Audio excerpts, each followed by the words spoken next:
প্রত্যেকটা ক্ষেত্রে মনে রাখতে হবে। চাকরি করবেন, আল্লাহ আমার রব, চাকরি কতটুকু হালাল যাচাই বাছাই করে করব। আপনি ব্যবসায় যাবেন, আল্লাহ আমার রব আছেন কিনা বলেন, আল্লাহ আমার রব এটা অন্তরের মধ্যে সেট করবেন। ব্যবসা করব, ব্যবসার মধ্যে কোনো জালিয়াতি করা যাবে না। জালিয়াতি করি যদিও মানুষ না জানে, কে দেখছেন? আল্লাহ। প্রত্যেকটা কাজের ক্ষেত্রে যদি আমার রবকে স্মরণ করতে পারেন, এই পুরস্কার নিশ্চিত আল্লাহ আপনাকে দান করবেন। এখানে আল্লাহ পাক রব্বুল আলামিন কোন তবলিগ করাকে ডাক দেন না, এখানে আল্লাহ পাক রব্বুল আলামিন কোন তাহাজ্জুদ গুজারকে ডাক দেন না। আল্লাহ তাআলা স্বয়ং টার্গেট করে ডাক দেয় সমস্ত বান্দাদের যারা আল্লাহ তাআলার হুকুম মানে না। ইন্নাল্লাযীনা ক্বালু রাব্বুনাল্লাহু সুম্মা ইসতাকামু তাতানাজ্জালু আলাইহিমুল মালাঈকাতু আল্লা তাখাফু ওয়া লা تحزنوا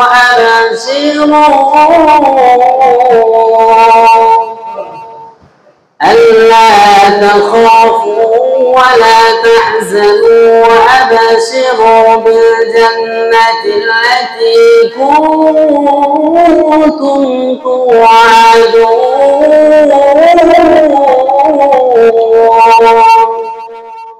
وقال النبي صلى الله عليه وسلم من قال لا إله إلا الله دخل الجنة. ওই মহান রব্বুল আলামিনের দরবারে অন্তরস্থল থেকে শুকরিয়া আদায় করে নি আলহামদুলিল্লাহ। আমরা সৌভাগ্যবান, কারণ আল্লাহ পাক রব্বুল আলামিন পৃথিবীর বুকে অসংখ্য অগণিত আম্বিয়া কিরাম নবীগণ দুনিয়ার মধ্যে পাঠাইছেন এবং অসংখ্য অগণিত উম্মত আল্লাহ পাক রব্বুল আলামিন দুনিয়ার মধ্যে পাঠাইছেন। আর আমাদেরকে আল্লাহ পাক রব্বুল আলামিন সর্বশেষ নবীর উম্মত হিসেবে পাঠিয়েছেন। আরেকবার শুকরিয়া আদায় করি আলহামদুলিল্লাহ। আমি কোরআনুল কারীম থেকে ছোট্ট একখানা আয়াত তেলাওয়াত করেছি। ইনশাআল্লাহ যদি আল্লাহ পাক রব্বুল আলামিন আমাকে তৌফিক দান করেন, তাহলে আমরা আল্লাহ পাক রব্বুল আলামিনের আয়াতের উপরে কিঞ্চিত আলোকপাত করার মতো চেষ্টা করব। ওয়া তাওফীকি ইল্লা বিল্লাহ। আলোচনায় যাওয়ার আগে আপনাদেরকে একটা एग्जांपल দিই, যাতে করে আমার আলোচনা আপনাদের বুঝতে ও শুনতে সহজ হয়। পৃথিবীর যুগে যেই যেই কাজ করুন না কেন, প্রত্যেকটা কাজের একটা উদ্দেশ্য মাকসাদ আছে, আছে না? অবশ্যই আছে। সর্বোত্তম উদাহরণ হচ্ছে আমরা যখন কোনো বিবাহ দিন তারিখ ঠিক হয়, তখন আমরা বিবাহের জন্য একটা আঞ্জাম করি, একটা ডেকোরেশন করি, করি না? ডেকোরেশন করার উদ্দেশ্য কি? মেয়ের পক্ষে ডেকোরেশন হয় এই জন্য কারণ বর পক্ষ আমাদের বাড়িতে আসবে। আর এই ডেকোরেশন করার উদ্দেশ্য হইল যেন স্বামী স্ত্রী উভয়ের দাম্পত্য জীবন সুখী হয়, যেন ছেলে আমাদের বাড়িতে এসে খুশি হয়, ছেলের পক্ষের মানুষ এসে যেন আমাদের বাড়ি এসে খুশি হয়। সেই উদ্দেশ্য করেই তো এই আঞ্জাম, ঠিক না? দুইজনকে উদ্দেশ্য করেই তো এত সুন্দর ডেকোরেশন করা হয়, হয় না?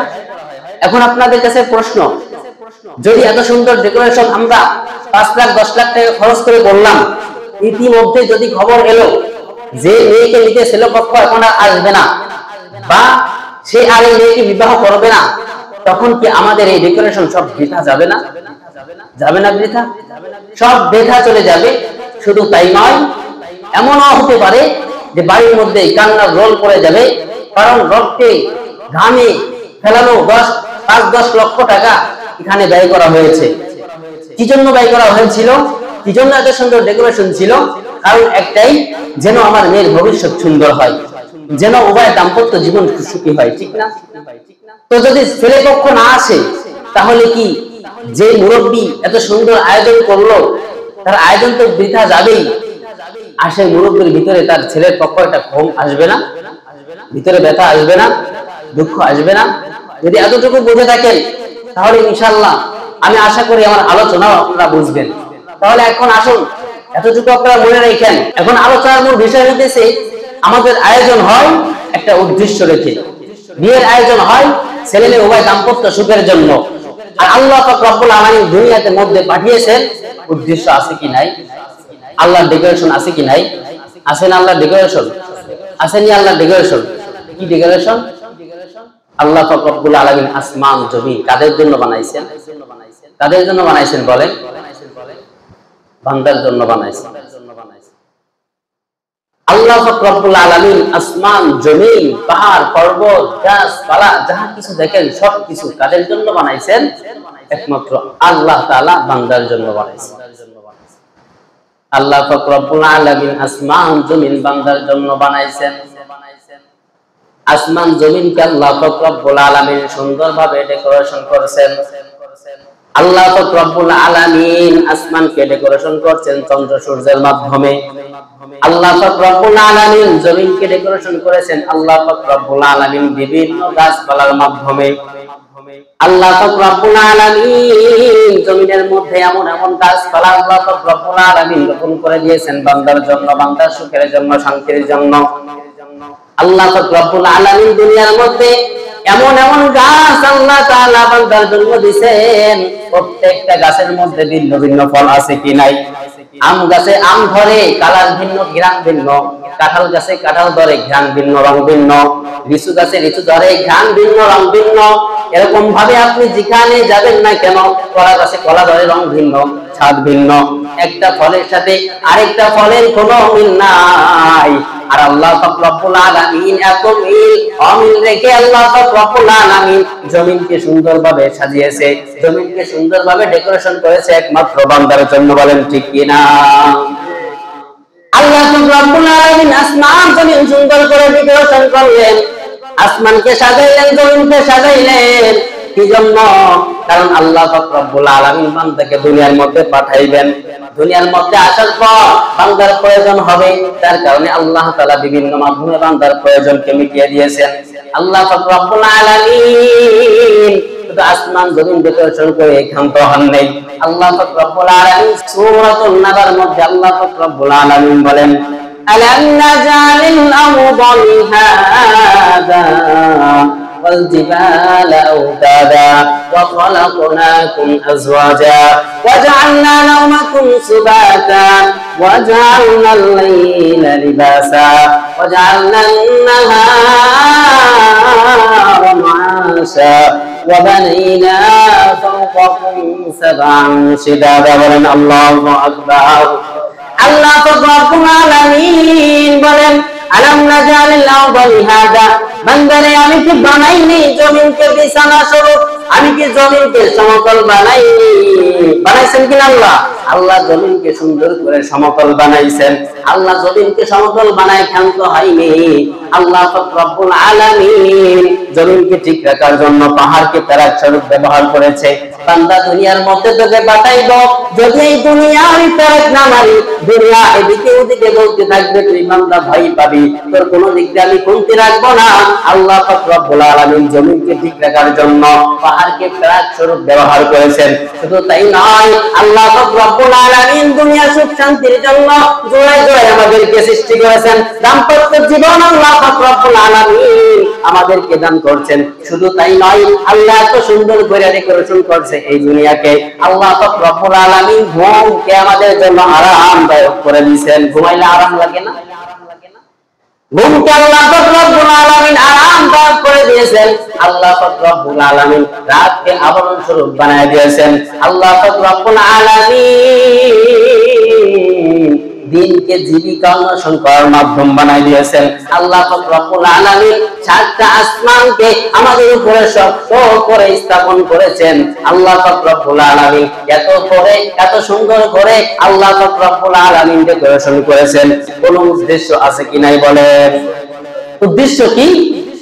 উদ্দেশ্য হলো এত সুন্দর করে আসমান জমিন বানাইছি আমি আল্লাহ, বান্দাকে দুনিয়ার মধ্যে পাঠাইবো একমাত্র আমার ইবাদত করার জন্য। আল্লাহ তাআলার ডেকোরেশন এখানে কিন্তু এখনো শেষ হয়ে যায়নি। আল্লাহ পাক রব্বুল আলামিন আসমান জমিন সুন্দর করে সাজাইয়া, আল্লাহ তাআলা কখনো তার জবাব দিয়ে কখনো বলে নাই যে আসমান সুন্দর, জমিন সুন্দর, পাহাড় সুন্দর, ফল সুন্দর, ফুল সুন্দর। আল্লাহ তাআলা কখনো বলেনি। বরং আসমান জমিন বানাই আল্লাহ পাক রব্বুল আলামিন মানুষকে বানাইয়া চারবার কসম খাই আল্লাহ তাআলা বলেছেন, মানুষ হইল সব থেকে উত্তম ও সুন্দর। বলেন সুবহানাল্লাহ।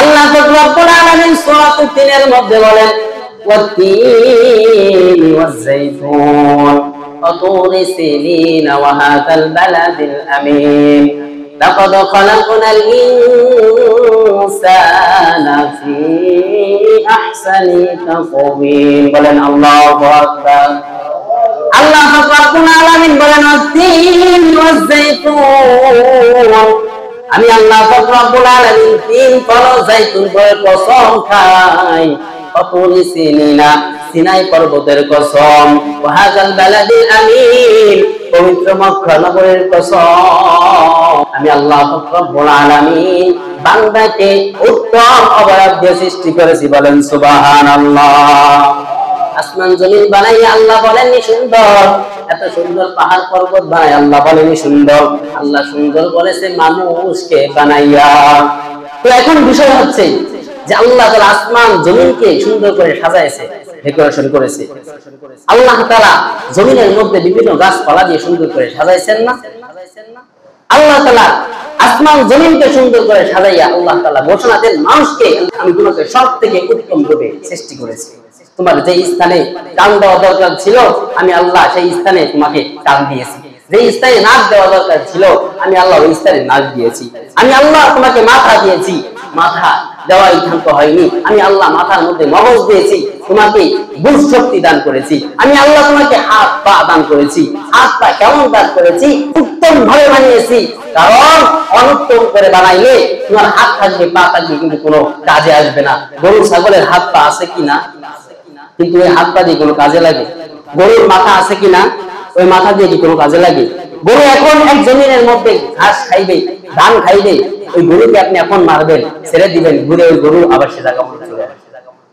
কিন্তু একজন মানুষকে যদি বলা হয় সে বুঝবে কিনা বুঝবে না লাকাদ খালাকনাল ইনসানা ফি আহসানি তাকওয়িম আল্লাহ এই কথাই বলে বান্দা আমি উত্তম অবয়ব দিয়ে তোমাকে সৃষ্টি করেছি তোমার যেই জায়গা যেইটা বসানো দরকার ছিল আমি আল্লাহ ওই জায়গা ওই স্থানে ওই জায়গাটা বসাইয়ে তারপরে তোমাকে সৃষ্টি করেছি উত্তম অবয়ব দিয়ে চারবার কসমকে আল্লাহ তাআলা বান্দার সৌন্দর্য বর্ণনা করেছেন আসমান জমিন সবকিছু সুন্দর করে সাজাইলেন কার জন্য বান্দার জন্য কি জন্য আল্লাহ অন্য আয়াতের মধ্যে বলেন কি জন্য বান্দার জন্য আসমান জমিন পাহাড় পর্বত এত সুন্দর করে সাজাইলো وما خلقت الجن والإنس إلا ليعبدون আল্লাহ রাব্বুল আলামিন বলেন আমি জিন এবং ইনসানকে সৃষ্টি করেছি একমাত্র আমার ইবাদত বندگی করার জন্য ইবাদত বندگی যদি করা হয় তাহলে আল্লাহ তাআলা আসমান জমিন ডেকোরেশন সফল হবে কিনা বলেন বলছিলাম বিয়ার কথা মনে আছে বিয়ার ডেকোরেশন যদি করি যদি দুজনের দাম্পত্য জীবন সুখী হয় ডেকোরেশন সফল না তাহলে ডেকোরেশন সফল আমার মেয়ের বিবাহ যদি হয় বিবাহের পরে যদি আমার মেয়েকে আমার জামাই সুন্দর করে রাখে আমার টাকা পয়সা খরচ সফল আর যদি আমার মেয়ের জীবন নষ্ট হয়ে যায় আমার ডেকোরেশন বিফল আল্লাহ রাব্বুল আলামিন এত কিছু বানাইছে আল্লাহ তাআলা বান্দাকে ইবাদত করার জন্য এখানে একটু ব্যবধান আছে দুনিয়ার ক্ষেত্রে আপনার বিয়ের সময় যদি আপনার জামাই যদি আপনার মেয়েকে ভালোবাসে তাহলে আপনার ডেকোরেশন সফল কিন্তু আল্লাহ পাক রব্বুল আলামিন আসমান জমিন ডেকোরেশন করেছে বান্দার জন্য এইখানে আপনি যদি ইবাদত না করেন তারপর আল্লাহর ডেকোরেশন সফল কেমনে কারণ আল্লাহ তাআলা লক্ষ কোটি কোটি বান্দা দুনিয়ার জমিনের মধ্যে পাঠাইছেন আপনি ইবাদত না করলে আপনি ক্ষতিগ্রস্ত হয়ে যাবেন কারণ আল্লাহ তাআলা এই দুনিয়ার মধ্যে লক্ষ লক্ষ আল্লাহ তাআলার প্রিয় বান্দা আছে যারা দুইটা কপাল এখনো পর্যন্ত সিজদা থেকে উঠায় না যারা রাত ভরে আল্লাহ তাআলাকে ডাকে আছে কি নাই বলেন অতএব আল্লাহ তাআলা এত সুন্দর করে ডেকোরেশন করেছে বান্দার জন্য আপনি যদি এখানে আল্লাহ তাআলার হুকুম না মানেন আপনার জন্য ডেকোরেশন সফল হবে না কিন্তু বান্দার ডেকোরেশন সফল হয়ে যাবে আল্লাহ তাআলার ডেকোরেশন সফল হয়ে যাবে কারণ আল্লাহ তাআলা আপনি যদি ইবাদত না করেন আল্লাহ তাআলা লক্ষ লক্ষ বান্দা আল্লাহ তাআলার হুকুম পালন করতেছে কিনা বলেন এখন দুনিয়ার মধ্যে আমাদেরকে কি জন্য পাঠানো হলো আল্লাহ তাআলা ইবাদত বندگی করার জন্য আমরা আল্লাহ তাআলা ইবাদত বندگی কতটুকু করতেছি কোন ইবাদত আমরা করতেছি না আল্লাহ তাআলা হুকুম মানতেছি না আল্লাহ আসমান জমিন পাহাড় পর্বত সবকিছু সুন্দর করে সাজাইলো বান্দার জন্য বান্দা কি করবে ইবাদত করবে আল্লাহ জানেন কি জানেন না যে আমার বান্দা আমার থেকে পথ বিচ্ছিন্ন হয়ে যাবে শয়তানের ধোঁকায় জানেন না আল্লাহ অবশ্যই জানেন। যার কারণে আল্লাহ নিজেই সতর্ক করে অন্য এক আয়াতের মধ্যে, ইয়া আইয়ুহান নাস, হে মানুষ, মা গররাকা বিরব্বিকাল কারীম, কোন জিনিস আল্লাহ তাআলা থেকে তোমাকে দূরে সরাইয়া দিল। এই কথা আল্লাহ তাআলা অনেক আয়াতের মধ্যে বলেন, ইয়া আইয়ুহান নাস মা গররাকা বিরব্বিকাল কারীম, কোন জিনিস দয়াময় প্রভু থেকে তোমাকে দূরে সরাইয়া দিল, কোন জিনিস তোমাকে ধোঁকার মধ্যে ফেললো। তোমার স্ত্রী কি তোমাকে ধোঁকার মধ্যে ফেলেছে, নাকি তোমার ছেলে সন্তান ধোঁকার মধ্যে ফেলেছে, নাকি তোমার সম্পদ তোমাকে ধোঁকার মধ্যে ফেলেছে, যার কারণে তুমি আমার রহমানের ইবাদত থেকে দূরে সরে গেলা, আমি রহমান থেকে তুমি দূরে সরে গেলা। কোন জিনিস তোমাকে ধোঁকার মধ্যে ফেলেছে? আল্লাহ তাআলা নিজেই বান্দাকে প্রশ্ন করে। আল্লাহ তাআলা এই প্রশ্ন কি দুনিয়ার মধ্যে করেছেন নাকি মৃত্যুর পরে করবেন? দুনিয়ার মধ্যে করেছেন না, আল্লাহ তাআলা জানাই দিয়েছে। হয়তো অনেকে জানেন না, এখন আমি বললাম, এখন তো জানেন। আল্লাহ তাআলা যদি হাসরের ময়দানে বলে, আমি তোমাকে জিজ্ঞাসা করেছিলাম, ইয়া আইয়ুহান নাস মা গররাকা বিরব্বিকাল কারীম, হে মানুষ, কোন জিনিস তোমাকে দয়াময় প্রভু থেকে বিচ্ছেদ করে দিল? এই প্রশ্নের উত্তরে আপনি কি জবাব দিবেন বলেন আমাকে? আছে কি কোনো প্রশ্নের জবাব দেওয়ার? কোন প্রশ্নের জবাব যদি এখনই না থাকে, তাহলে হাসরের ময়দানে আমরা কি জবাব দিব? এখন আমরা জানলাম আসমান জমিন সবকিছু আল্লাহ সাজাইছেন ইবাদতের জন্য। আল্লাহ তাআলা বলছেন, আমি ইবাদতের জন্য বান্দা পাঠাইছি। তারপরে বলতেছেন যে, হে মানুষ, তোমাদের কি হলো যে দয়াময় প্রভু থেকে তোমরা দূরে সরে গেলে, ইবাদত থেকে তোমরা দূরে সরে গেলে? আল্লাহ তাআলা অন্য আয়াতের মধ্যে আবারো সতর্ক করেন, আল্লাযী খালাকাল মাউতা ওয়াল হায়াতা লিয়াবলুয়াকুম আইয়ুকুম আহসানু আমালা। আল্লাহ পাক রব্বুল আলামিন বলেন, আমি মৃত্যু এবং হায়াতকে সৃষ্টি করেছি, আইয়ুকুম আহসানু আমালা, আমি আল্লাহ দেখতে চাই কে উত্তম নেক আমল করে। কে উত্তম নেক আমল করে আমি আল্লাহ পাক রব্বুল আলামিন দেখতে চাই। তাহলে আসমান জমিন পাহাড় পর্বত মানুষকে সুন্দর করে সাজাইছে, ডেকোরেশন করেছে আমার আল্লাহ। কেন ডেকোরেশন করেছে? কারণ আল্লাহ দুনিয়ার মধ্যে পাঠাইছে বান্দা আমার ইবাদত করবে, আমার কুদরতি পায়ে সিজদা করবে, অন্য কারো পায়ের মধ্যে সিজদা করবে না। আল্লাহ পাক রব্বুল আলামিন দুনিয়ার মধ্যে পাঠাইছেন, আমরা বুঝতে পারলাম, ইবাদতের জন্য। এত সুন্দর ডেকোরেশন করার পরে আপনি যদি ইবাদত না করেন, আপনার শাস্তি আছে কি নাই বলেন? দুনিয়ার মধ্যে মাথার ঘাম পায়ে ফেলাইয়া ৫ লক্ষ টাকা খরচ করছিলেন আপনার মেয়ের বিবাহের ক্ষেত্রে।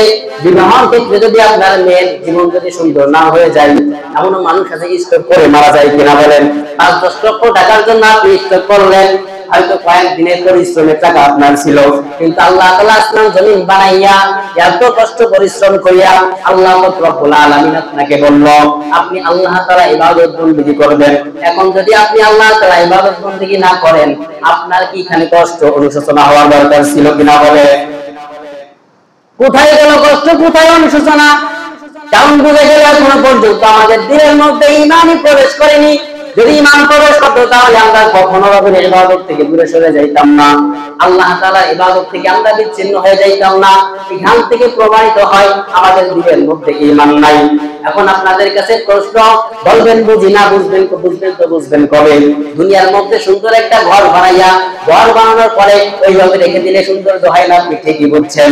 আপনি ঘরকে ডেকোরেশন করছেন, সুন্দর করে রং করছেন কিনা? সুন্দর করে রং করার পরে আপনি বুঝছেন না, না আমার এই ডেকোরেশনের মাধ্যমে আমার ঘরের সৌন্দর্য বাড়তেছে না, আর সুন্দর করে ডেকোরেশন করা লাগবে। কি করা লাগবে? বাজার থেকে আলমারি, খাট, শোকেস, বিভিন্ন জিনিস এনে আপনার ঘরকে ভর্তি করলেন। না না, এখনো সুন্দর লাগছে না। কি করলে সুন্দর লাগবে?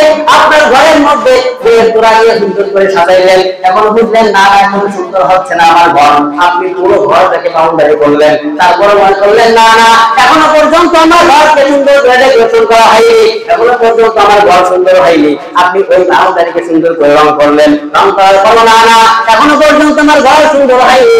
আপনি ঘরের চতুর্দিক দিয়ে, বাহিরে চতুর্দিক দিয়ে গেটের স্থানে প্রত্যেকটা জায়গায় জায়গায় ফুলের তোড়া লাগাইলেন। কি জন্য?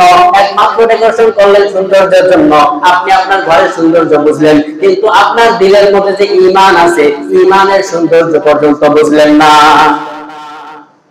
আসমান জমিন আল্লাহ ডেকোরেশন করে দিয়েছেন, দুনিয়ার মধ্যে ইবাদত করতে পাঠিয়েছেন। আরেকটা দায়িত্ব হলো আমাদের ঈমানকে সুন্দর করে ডেকোরেশন করতে হবে।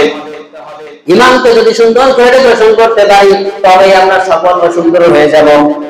ঈমানকে ডেকোরেশন করতে হবে কি? আল্লাহ পাক রব্বুল আলামিন তার হাবিবের মাধ্যমে জানান যে ঈমানকে যদি সুন্দর করতে হয়, তাহলে সর্বপ্রথম আমাদের অ্যাকাউন্ট খুলতে হবে কিনা বলেন? আমরা যদি চাই যে 1 বছর 2 বছর 3 বছর পর পর আমাদের কিছু টাকা সঞ্চিত থাকবে, টাকা যদি সঞ্চিত করতে হয় আমাদের অ্যাকাউন্ট খুলতে হবে। অ্যাকাউন্ট করতে হবে না? যদি অ্যাকাউন্ট না করি তাহলে কি টাকা আসবে বছরে এরকম করে ধারণা করা যায়? তাহলে আমাদের অ্যাকাউন্ট কি? লা ইলাহা ইল্লাল্লাহু মুহাম্মাদুর রাসূলুল্লাহ। লা ইলাহা ইল্লাল্লাহু মুহাম্মাদুর রাসূলুল্লাহ, এই কালিমা যে পড়লো এবং দিলের মধ্যে বিশ্বাস স্থাপন করলো, সে ঈমানের অ্যাকাউন্ট খুলে ফেললো। বলেন সুবহানাল্লাহ। এখন শুধু দায়িত্ব হলো আপনার ঈমানকে সুন্দর করে সাজানো। আল্লাহ রাব্বুল আলামিন কোরআন কারীমের মধ্যে বলেন, ইন্নাল্লাযীনা ক্বালু রাব্বুনাল্লাহ, নিশ্চয় যে বলবে আল্লাহ আমার রব, এই যেন আপনার ঈমানের প্রথম অ্যাকাউন্ট খুলে গেল। বলেন সুবহানাল্লাহ।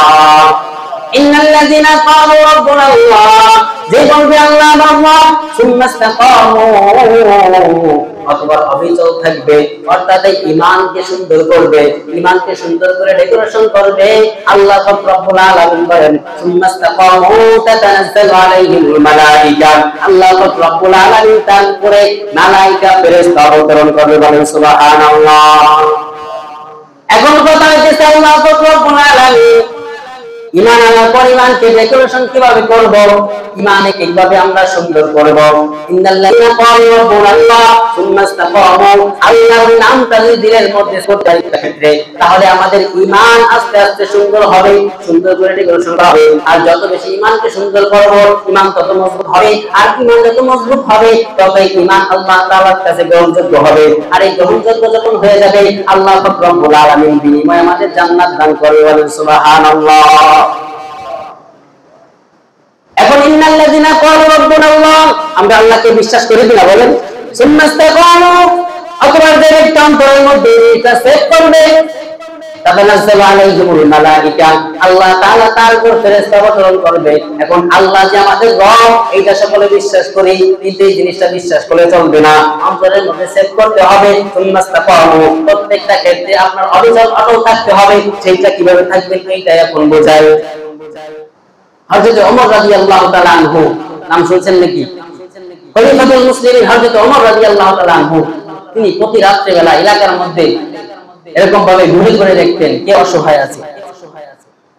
তিনি একদিন রাত্রে বেলা ঘুরে ঘুরে দেখতেছেন, হঠাৎ করে দেখেন এক ঘরের মধ্যে মা এবং মেয়ের ঝগড়া। মা এবং মেয়ে কি করতেছে?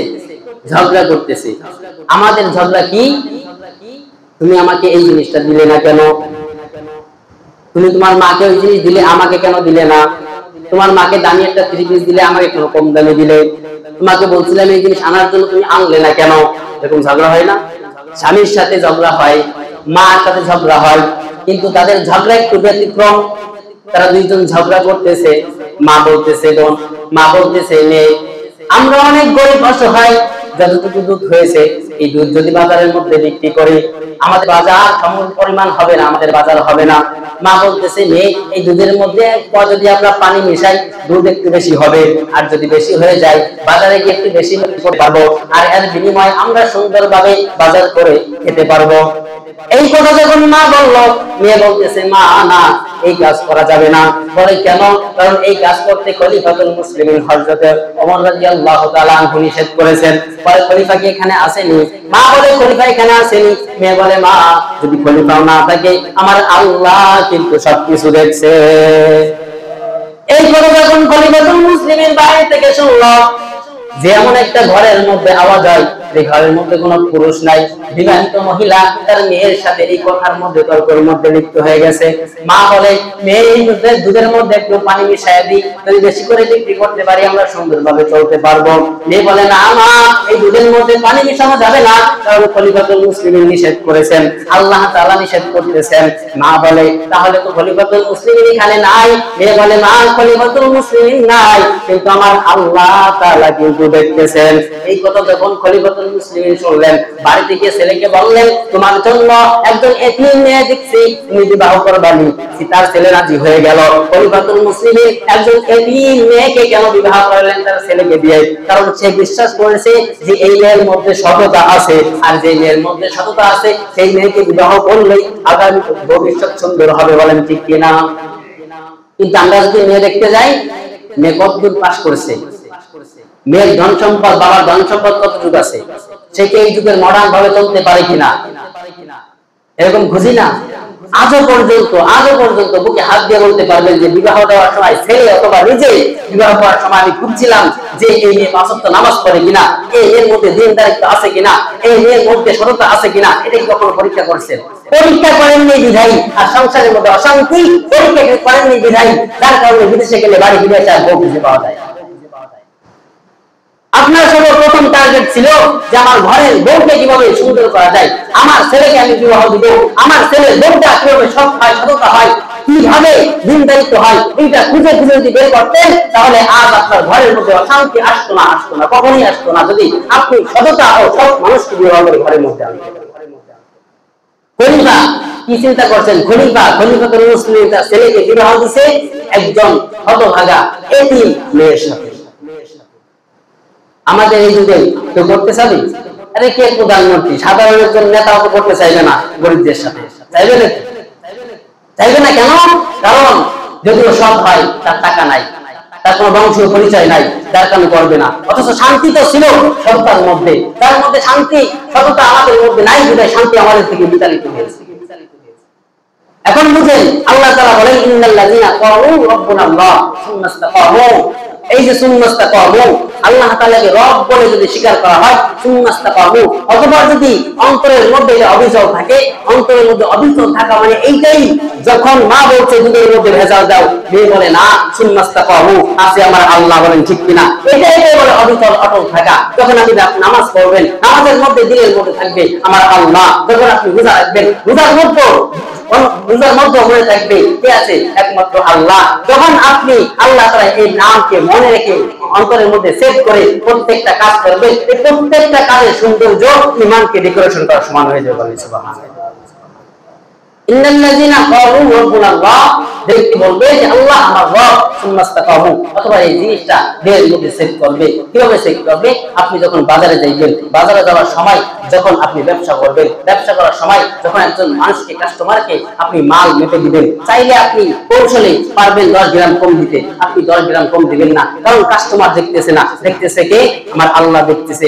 আপনি বিভিন্ন ব্যবসার মধ্যে যাইবেন, একই অবস্থা, আপনি যে কোনো কাজ করবেন, প্রত্যেকটা কাজের ক্ষেত্রে আপনি চাইলে কাস্টমারকে ঠকাইতে পারবেন, আপনি চাইলে জনগণকে ঠকাইতে পারবেন, আপনি চাইলে ঘরের বিবিকে ঠকাইতে পারবেন, আপনি চাইলে আপনার মেয়েকে ঠকাইতে পারবেন, আপনার মেয়েও টের পাবে না, আপনার বিবিও টের পাবে না, কাস্টমারও টের পাবে না। এই মুহূর্তে যখন আপনি অন্তরের মধ্যে, দিলের মধ্যে বলে রাখবেন ইন্নাল্লাযীনা ক্বালু রাব্বুনাল্লাহ, আমি তো স্বীকার করেছি আল্লাহ আমার রব, সুম্মা ইসতাকামু, অর্থাৎ এই জিনিসটা যখন আপনি অবিচল অটল বলে থাকবেন, অর্থাৎ প্রত্যেকটা কাজের ক্ষেত্রে আল্লাহ আমার রব এটা মনে রেখে আপনি কাজ করবেন, তাহলে সুম্মা ইসতাকামু, আল্লাহ তাআলা নিজে বলেন সুম্মা ইসতাকামু, আমি আল্লাহ রব্বুল আলামিন তোমাদের উপরে, বান্দার উপরে ফেরেশতা অবতরণ করব। সুম্মা ইসতাকামু তাতানাজ্জালু আলাইহিমুল মালায়েকা আল্লা তাখাফু, তখন ফেরেশতা এসে কানের মধ্যে এসে ঘোষণা দেবে আল্লাহ তাখাফু ওয়া লা তাহজানু ওয়া আবশিরু বিল জান্নাতিল্লাতী কুনতুম তুআদুন, আল্লাহ তাখাফু, তুমি কোনো ভয় করো না, তুমি কোনো দুঃখ করো না, আল্লাহ তাখাফু ওয়া লা তাহজানু ওয়া আবশিরু বিল জান্নাতিল্লাতী কুনতুম তুআদুন, বান্দা তুমি ঘোষণা নাও, আল্লাহর বান্দা তুমি ঘোষণা নিয়ে নাও, আমি ওই ঘোষণাই তোমাকে দিতেছি যেই ঘোষণা আল্লাহ তোমাকে এই জান্নাতের ঘোষণা দিয়েছিল। বলেন সুবহানাল্লাহ। অর্থাৎ যদি এই নামটা দিলের মধ্যে কেউ মনে রাখতে পারে, আল্লাহ তাআলাকে রব স্বীকার করে অন্তরের মধ্যে সেট করতে পারে, প্রত্যেকটা কাজে ক্ষেত্রে যদি কাজকে অনুসরণ করে চলতে পারে, আল্লাহ তাআলা ফেরেশতা তার উপর নাজিল করবেন। ফেরেশতা নাজিল করার পর তারপরে ফেরেশতা তাই ঘোষণা দেবে আল্লাহ তাআলা তুমি ভয় করো না। হাদিসের মধ্যে আছে, তাফসীরের মধ্যে আছে যে ফেরেশতা কখন ঘোষণা দিবে, দুইটা বর্ণনা পাওয়া যায়। এক নম্বর বর্ণনা হলো মানুষ যখন মৃত্যুর সময় সজ্জিত হয়ে যায়। মৃত্যুর সময় মানুষের কষ্ট হয় না? যখন মানুষ মৃত্যুবরণ করে, সকল দৃশ্য কখনো দেখছেন? অনেকের মুখ থেকে ফেনা উঠে যায়, ফেনা উঠে না? অনেকের খিচুড়ি উঠে যায়, উঠে না? কষ্ট হয়। এই মুহূর্তে সান্ত্বনা দেওয়ার মতো কেউ থাকে? কষ্ট হলে পাশ দিয়ে যদি কেউ কথা বলে মুর্দা শুনে না, পাশ দিয়ে যদি কেউ কোনো কিছু বলে মুর্দা শুনে না, কোরআন তেলাওয়াত করলেও মুর্দা শুনে না, কিন্তু কোরআন তেলাওয়াতের মাধ্যমে আল্লাহ পাক রব্বুল আলামিন আযাবকে হালকা করে দেয়। তো যখন এই কঠিন মুহূর্ত আসবে তখন ফেরেশতা কানের সামনে এসে বলবে, মৃত্যুর সময় অনেক সময় চিন্তা আসে, হাই রে বাড়ির মধ্যে আমার একটা বিবাহ দেওয়া হয়নি, একটা মেয়ে আছে, আমি যদি চলে যাই আমার মেয়ের কি অবস্থা হবে, আমার একটা বিবি আছে, সবেমাত্র বিবাহ করলাম, কতদিন হয়েছে, আমি যদি মরে যাই আমার বিবি কি ঠিক থাকতে পারবে, আমার একটা সন্তান আছে সবেমাত্র 6 মাসের, আমি যদি মরে যাই আমার সন্তানকে কে দেখবে। এই মুহূর্তে ফেরেশতা কানের মধ্যে এসে ঘোষণা, তুমি কোনো চিন্তা করো না, তোমার কোনো ভয় নেই, কবরে ভয় নেই, হাসরে ভয় নেই, মিজানে ভয় নেই, প্রত্যেকটা স্থানে আমি ফেরেশতা নিজে তোমাকে নিয়ে যাব আল্লাহর হুকুমে, কোনো স্থানে তোমার কোনো ভয় নেই। ওয়ালা তাহজানু, তুমি চিন্তা করো না, দুনিয়ার মধ্যে তোমার বিবি রেখে যাচ্ছ, দুনিয়ার মধ্যে তোমার সন্তান রেখে যাচ্ছ, দুনিয়ার মধ্যে তুমি ব্যবসা রেখে যাচ্ছ, সবগুলো ইবাদত স্বয়ং আল্লাহ পাক রব্বুল আলামিন নিজেই করবেন। সুবহানাল্লাহ। কখন দিবে এই ঘোষণা? মৃত্যুর সময়। আরেকটা বর্ণনা পাওয়া যায় যে কবরের মধ্যে বসে ঘোষণা দিবে যে তুমি ভয় করো না, কবরেও আছি, হাসরেও আছি, মিজানও থাকবো, জান্নাত পর্যন্ত ফেরেশতার সাথে সাথে থাকবে। বলেন সুবহানাল্লাহ। কি জন্য থাকবে? কাজ একটাই, ইন্নাল্লাযিনা ক্বালু রাব্বুনাল্লাহ, আল্লাহকে রব বলে স্বীকার করতে হবে। সুম্মাস্তাকামু, অতঃপর এই কাজটাকে দিলের মধ্যে এমন ভাবে সেট করতে হবে, প্রত্যেকটা ক্ষেত্রে মনে রাখতে হবে। চাকরি করবেন, আল্লাহ আমার রব, চাকরি কতটুকু হালাল যাচাই বাছাই করে করব। আপনি ব্যবসায় যাবেন, আল্লাহ আমার রব আছেন কিনা বলেন, আল্লাহ আমার রব, এটা অন্তরের মধ্যে সেট করবেন। ব্যবসা করব, ব্যবসার মধ্যে কোনো জালিয়াতি করা যাবে না, যদি জালিয়াতি করি যদিও মানুষ না জানে, কে দেখছেন? আল্লাহ। প্রত্যেকটা কাজের ক্ষেত্রে যদি আমার রবকে স্মরণ করতে পারেন, এই পুরস্কার নিশ্চিত আল্লাহ আপনাকে দান করবেন। এখন আসুন, অনেকে দিলের মধ্যে আরেকটু সময় দেন, অনেকে দিলের মধ্যে এখন এমন একটা অবস্থা হয়ে যায় যে গুনাহ করতে করতে করতে করতে করতে করতে নেক কাজের আর কোনো দিশা নাই। এরকম মানুষ নাই? মানুষ যখন গুনাহ করে করতে করতে করতে করতে সঠিক পথটা হারায় ফেলে, আর এমন ভাবে হারায় আর সঠিক পথ তার খুঁজে পাওয়ার সম্ভাবনা হয় না। কিন্তু অনেকে ভুল পথে যাওয়ার পর ভিতরে অনুশোচনা আসে, যে অনুশোচনার আপনারা অনুভব করতে পারবেন যদি কখনো দিনের দাওয়াত কাউকে দেন যে ভাই আসেন না মসজিদে নামাজ পড়তে যাই, বলে নামাজ পড়া দরকার, এর মধ্যে অনুশোচনা আছে। আর কিছু কিছু লোক বলে নামাজ পড়লে হবে নাকি, এটা পুরো গেছে গা, মানে একেবারে শয়তান যে রাস্তায় নেওয়া দরকার সেই রাস্তায় নিয়ে গেছে, আল্লাহ মালুম সে আর আসবে কিনা ফিরে যাই না। তবে তার ভিতরে অনুশোচনা আছে, সে যদি চাই আল্লাহ তাআলা দরবারে ফিরে আসতে পারে, আল্লাহ তাআলা নিজেই ঘোষণা দেয় ওই সমস্ত মানুষের জন্য। قل يا عبادي الذين اسرفوا على انفسهم لا تقنطوا من رحمة الله, আল্লাহ রব্বুল আলামিন নিজেই ঘোষণা দেয়, কুল ইয়া ইবাদিয়াল্লাযিনা আসরাফু আলা আনফুসিহিম, ওই সমস্ত বান্দারা যারা নিজের উপর জুলুম করেছে, কুল ইয়া ইবাদিয়াল্লাযী, হে বান্দা। এখানে আল্লাহ রব্বুল আলামিন কোন আলেমকে ডাক দেন না, এখানে আল্লাহ রব্বুল আলামিন কোন তাবলীগ ওয়ালাকে ডাক দেন না, এখানে আল্লাহ রব্বুল আলামিন কোন তাহাজ্জুদ গুজারকে ডাক দেন না। আল্লাহ তাআলা স্বয়ং টার্গেট করে ডাক দেয় সমস্ত বান্দাদের যারা আল্লাহ তাআলার হুকুম মানে না। ইয়া ইবাদিয়াল্লাযিনা আসরাফু আলা আনফুসিহিম, হে বান্দা যারা নিজের উপর নফসের উপর জুলুম করেছো, আমার প্রত্যেকটা হুকুম থেকে দূরে সরে গেছো, আমার হুকুম ঠিকমতো পালন করেনি, স্ত্রীর উপর অত্যাচার করেছো, সন্তানের উপর অত্যাচার করেছো, যুগকে যুগ চলে গেছে নামাজ আদায় করোনি, আল্লাহ তাআলার হুকুম আদায় করোনি, যাকাত দেওয়ার সামর্থ্য ছিল যাকাত দাওনি, এই সমস্ত বান্দাদেরকে আল্লাহ রব্বুল আলামিন টার্গেট করে বলেন, কুল ইয়া ইবাদিয়াল্লাযিনা আসরাফু আলা আনফুসিহিম, যারা নিজেদের উপর জুলুম করেছো তাদের আল্লাহ ডাক দিয়ে বলেন, লা তাকনাতু মির রাহমাতিল্লাহ, হে বান্দা আমার রহমত থেকে নিরাশ হয়ো না, লা তাকনাতু মির রাহমাতিল্লাহ, ইন্নাল্লাহা ইয়াগফিরুয যুনুবা জামিআ, আমি আল্লাহ রব্বুল আলামিন তোমার সমস্ত গুনাহকে মাফ করে দেব। বলেন সুবহানাল্লাহ। আল্লাহ বলেন তোমার জীবনের সমস্ত গুনাহ মাফ করে দেব, ইন্নাহু হুয়াল গফুরুর রহিম, আমি আল্লাহ রব্বুল আলামিন হলাম সব থেকে ক্ষমাশীল এবং দয়ালু। বলেন সুবহানাল্লাহ। যদি কোনো বান্দাই অনুশোচনা নিয়ে আমি ইবাদত করি না, আল্লাহ তাআলা নাফরমানি করতে করতে আমার দিল থেকে মরিচিকা ফেলে দিয়েছি, গভীর রাতে যখন আল্লাহ রব্বুল আলামিনের কোরআনের হাতের মধ্যে গিয়ে দুখানা হাত তুলবে, আল্লাহ রব্বুল আলামিন বলেন, ইন্নাহু হুয়াল গফুরুর রহিম, বান্দারে আমি দয়ালু, আমি ক্ষমাশীল, তোকে খালি হাতে ফিরাইবো না, তোকে খালি হাতে ফিরাইবো না। এই কোরআনের বাজারে তুই আসছো, তোর ব্যাগ পরিবর্তন করে আমি তোকে বাড়ি ফিরাইয়া দিব, আমি তোকে বিছানার মধ্যে ফিরাইয়া দিব, তোর জীবনের সমস্ত গুনাহ আমি রব্বুল কারীম মাফ করে দিব। বলেন সুবহানাল্লাহ। আচ্ছা, এত কিছু পাওয়ার পরেও যদি কেউ আল্লাহ তাআলার রহমত থেকে বিচ্ছেদ হয়ে যায়, আল্লাহর কোনো দোষ? যখন আল্লাহ আসমান জমিন বানাইলো, মানুষের মধ্যে কথা বললো, ইবাদত করে না, আল্লাহ ভয় দেখায়। আল্লাযী খালাকাল মাউতা ওয়াল হায়াতা লিয়াবলুয়াকুম আইয়ুকুম আহসানু আমালা। বান্দা, আমি দুনিয়ার মধ্যে আমি পাঠাইনি, আমি দুনিয়ার মধ্যে পাঠাইছি যাতে করে হায়াত মৃত্যু দিয়ে পাঠাইছি, আমি দেখতে চাই কে নেক উত্তম আমল করে। তারপরও বান্দা শুনে না, আল্লাহ নিজে ঘোষণা দেয়, ইয়া আইয়ুহান নাস মা গররাকা বিরাব্বিকাল কারীম। যে হে মানুষ, তোমাকে কোন জিনিস আল্লাহর রহমত থেকে তোমাকে দূরে সরাইয়া দিল? দয়া নাই আল্লাহ থেকে কোন জিনিস তোমাকে সরাইয়া দিল? তারপরেও বান্দা যখন শুনে না, তখন আল্লাহ তাআলা বান্দাকে বুঝায়, ইন্নাল্লাযিনা ক্বালু রাব্বুনাল্লাহু সুম্মা ইসতাকামু ফাতানাজ্জালু আলাইহিমুল মালায়েকা আল্লা তাখাফু ওয়া লা তাহজানু ওয়া আবশিরু বিল জান্নাতিল্লাযী কুনতুম তুআদুন। আল্লাহ থেকে তারপরেও বান্দা যখন শুনে না, বান্দা গুনাহ করতে আছে, বান্দা এখন তোমার কি প্রয়োজন? আমি তো বুঝি তুমি গুনাহ করছো, তোমার ভিতরে অনেক গুনাহ আছে, এই ভয় পাচ্ছো, আল্লাহ আমি এই ভয় থেকে তোমাকে দূরে সরাই দিলাম। কুল্লা ইবাদিয়াল্লাযিনা আসরাফু আলা আনফুসিহিম লা তাকনাতু মির রাহমাতিল্লাহ। আল্লাহ পাক রব্বুল আলামিন বলেন যে বান্দা, তুমি গুনাহ করেছো, তোমার গুনাহর মধ্যে ভরপুর হয়ে গেছো, আমি আল্লাহ পাক রব্বুল আলামিন নিজে ঘোষণা দিয়েছি যে তুমি যদি আমার কাছে ক্ষমা চাও, আমি তোমার জীবনের সকল গুনাহ মাফ করে দেব।